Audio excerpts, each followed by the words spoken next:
Pinakita ni Bilibid inmate Michael Cataroha kung paano siya nakatakas sa maximum security compound. Pero hindi naman kumbinsido ang ilang senador sa kwento ng preso. Nasa frontline na balitang yan si Marlene Alcaide. Sa harap ng mga senador at opisyal ng Bureau of Corrections, ipinakita ni Michael Angelo Cataroha kung paano siya nakatakas sa New Bilibid Prison. Ang dahilan niya sa pagtakas na isang linggong pinagplanuhan. Wala pong bolyo, wala pong lalaw. Sa reenactment, isang truck ng basura ang ipinarada sa loob ng maximum compound sa eksaktong lugar nito noong July 7. Nakatayo sa gilid si Cataroha na tumutulong daw sa paghahakot ng basura. Pero pagdaan ng isang sasakyan, sinamantala niya ito para mabilis na gumapang at lumusot sa ilalim ng dump truck. Ilang segundo lang, nakasiksik na siya sa loob ng truck.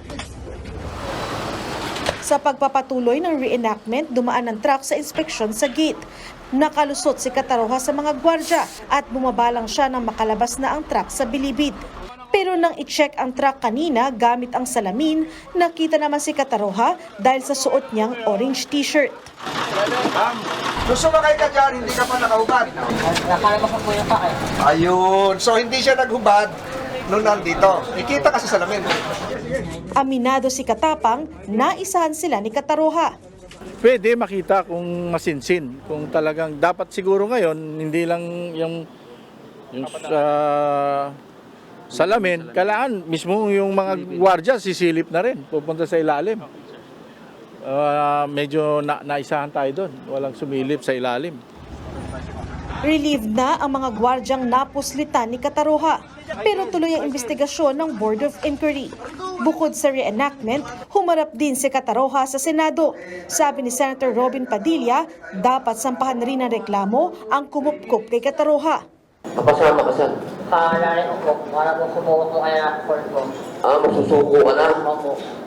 Alam mo, Michael, isa lang sasabihin ko sa iyo kasi kung meron kang dapat sabihan kung ano talaga ang nangyari, ako yun. Naintindihan mo? Opo. Huwag mo akong bulahin dahil kakampi mo ako. Magkaamoy tayo, pare. Natandaan mo yun. Kosa, ha?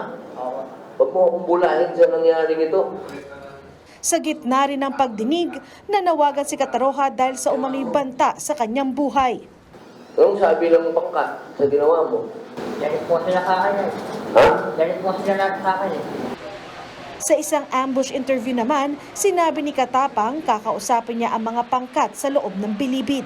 Ang hihilingin ko sa lahat ng mga pangkat at lahat ng mga PDL, wag kang gagalawin dahil sa kahit nagkamali ka, kailangan buhay ka, hindi ka sasaktan. Yan nga, gusto ko mahinto na yung mga tawag nila takal yung punishment.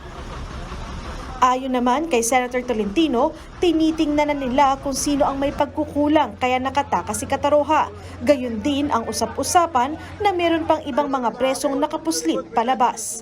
Nagbabalita mula sa Frontline, Marlene Alcaide, News 5.